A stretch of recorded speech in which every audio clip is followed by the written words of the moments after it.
সকলকে জয় যিশু। আজকের টপিক হলো দান বরদান। দ্বিতীয় হলো পরমেশ্বরকে বুঝতে হবে আমাদের দান অর্থাৎ গিফটের জরুরি নাকি বাক্যের বা বচনের। আমি আজকে এর ওপর কথা বলবো।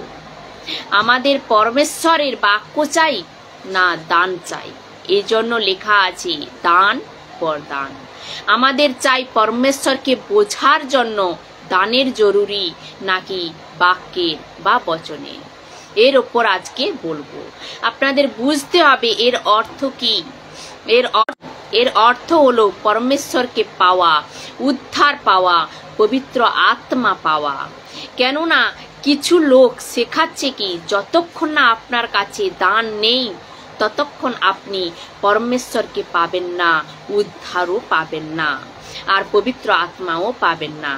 আমি আজ এই কনটেক্সটে কথা বলবো। কিছু শিক্ষা এরকম যে আজকাল মাসি সমাজে বলে কি দান নেই তো আপনার কাছে পরমেশ্বর নেই, উদ্ধার নেই, পবিত্র আত্মা নেই। কেননা পবিত্র আত্মা আলাদা আর ওর দান বরদানও আলাদা। আপনারা এই দুটোকে একসঙ্গে মিক্স করতে পারবেন না। যে কোনো দান ও হতে পারে অন্য ভাষা বা ভবিষ্যবাণী বা চমৎকার, এরকম কোনো দান পরমেশ্বরের না। পরমেশ্বরের দান জরুরত হতে পারে কিন্তু কোনো দান পরমেশ্বরের নয় আর পবিত্র আত্মারও না। দান শেষ হতে পারে কিন্তু পবিত্র আত্মা কোনো দিন শেষ হবে না। আপনি পবিত্র আত্মা ওই দিনই পেয়ে যান। পবিত্র আত্মা অর্থাৎ উদ্ধার পাওয়া, পবিত্র আত্মা পাওয়া, পরমেশ্বরের পাওয়া ওই দিন পেয়ে যান যেদিন আপনার উদ্ধার হয়ে যায়। তো আপনাকে আলাদা করে কোনো অ্যাক্টিভিটিস বা কোনো দানের জন্য 80 দিন, 20 দিন, 40 দিন আপনাকে কোনো প্রকারের ফাস্টিং এ দানের জন্য যেতে হবে না। কেননা দান নিজে বলছে গিফট। এ নিজেই গিফট হলো পবিত্র আত্মা, আর ওর ব্যাপার ও কাকে দেবে আর কাকে দেবে না। এখানে দুটো কথা রয়েছে যে আপনাদেরকে স্মরণ রাখতে হবে। প্রথমত হচ্ছে পবিত্র আত্মার দান সবাইকে মিলে না। প্রথম হচ্ছে কি না পবিত্র আত্মার দান সবাই। প্রথম করন্থীয় 12 অধ্যায় 8 থেকে 10 নম্বর বাক্য পড়লে আমরা তা বুঝতে পারি। 8 নম্বরে দেখুন কি লেখা রয়েছে, সেই আত্মার দ্বারা একজনকে প্রজ্ঞার বাণী বলার ক্ষমতা দেওয়া হলো, অন্যজনকে জ্ঞানের বাণী বলার ক্ষমতা দেওয়া হয়। 9 নম্বর বাক্যে দেখুন কি বলছে, আবার একজনকে সেই একই আত্মার দ্বারা বিশ্বাস দেওয়া হয়, অন্যজনকে রোগীদের সুস্থ করার ক্ষমতা দেওয়া হয়। আর 10 নম্বর বাক্যে আবার কাউকে অলৌকিক কাজ করার পরাক্রম, ভাববাণী বলার ক্ষমতা, বিভিন্ন আত্মাকে চিনে নেবার ক্ষমতা, বিভিন্ন ভাষায় কথা বলার ক্ষমতা বা সেই সব ভাষার তর্জমা করার ক্ষমতা দেওয়া হয়। তাহলে তো এখানে লেখা থাকতো সবাইকে, কিন্তু এরকম না। লেখা আছে একজনকে, আবার অন্যজনকে, আবার অন্যজনকে। এর অর্থ হলো সবাইকে দান মিলে না। যেরকম আমি আপনাদের বলছি পবিত্র আত্মার দান সবাইকে মিলে না। আর ইংরেজিতে লেখা আছে টু অ্যানাদার টু সাম, এরকম লেখা আছে টু অ্যানাদার টু সাম।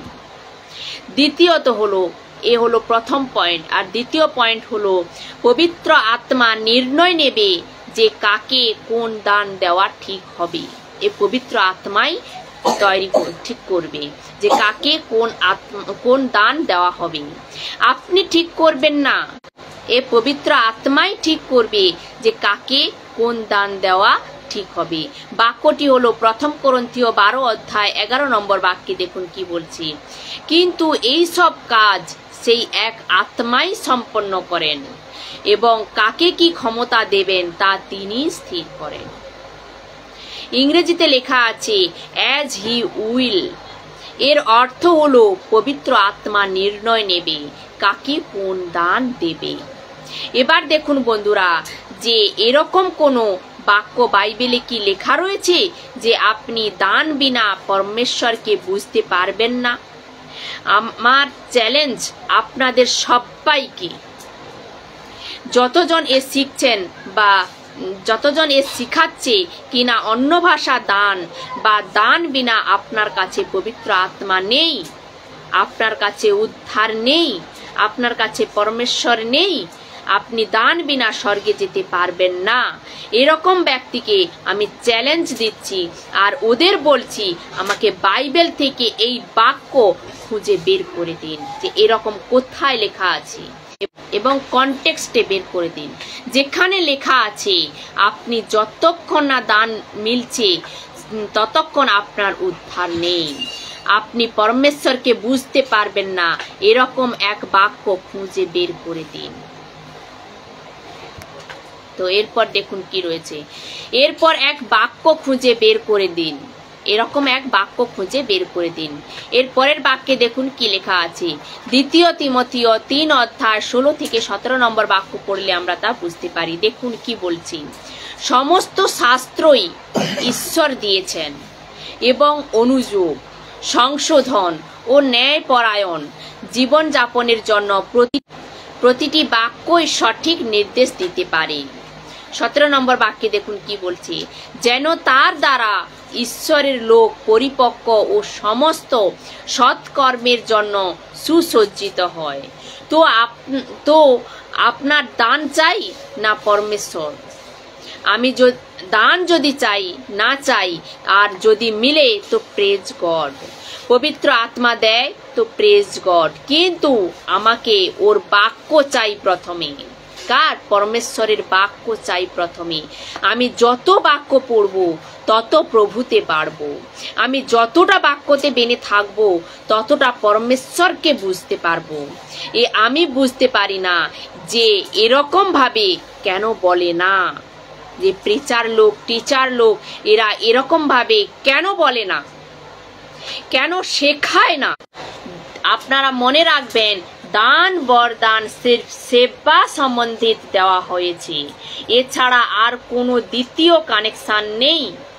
দান বরদানের কানেকশন না উদ্ধারের জন্য, না পরমেশ্বরের জন্য, না পবিত্র আত্মার জন্য, শুধু সেবার জন্য দেওয়া হয় বা দিয়ে থাকেন।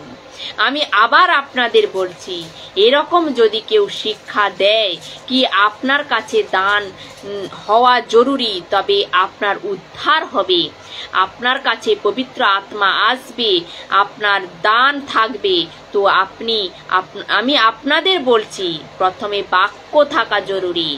আপনি বাক্য পেয়েছেন, এ কাফি। এ তো পবিত্র আত্মা নির্ণয় নেবে যে কোন দান দেওয়া ঠিক হবে আর কোনটা না। আপনি ঠিক করতে পারেন না, এ পবিত্র আত্মাই ঠিক করবে।